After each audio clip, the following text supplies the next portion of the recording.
सुना नहीं? मैंने कहा ना हम शादी कर चुके हैं और मैं यहीं रहूंगी कौन अब। सी शादी सिमल? क्या तमाशा है? क्या मजाक कर रही हो तुम मुझसे? मेरी बात सुनिए, इन दोनों का इमाम निकाह हो चुका है। अब ये लड़की अपने शौहर के घर रह सकती है। मेरी बेटी का कोई शौहर नहीं है, सुना आपने? क्या इमाम निकाह को आप शादी समझते हैं? मैं आपसे बहस नहीं कर रही, क्योंकि अगर मैंने उलझना शुरू किया तो बहुत बुरा होगा। क्या हो रहा है यहाँ? आप हमारे घर में आकर ये सब कैसे कर सकती है? प्लीज जा यहाँ से।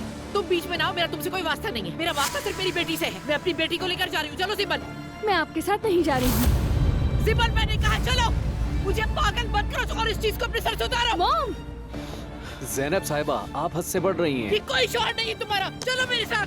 बस करें, क्या हो गया है? हमने इसे यहाँ जबरदस्ती नहीं रखा है। समझने की कोशिश करें, आपकी बेटी बालिग हो चुकी है और ये घर मेरा है, चिल्लाए मत। बात सुने मेरी।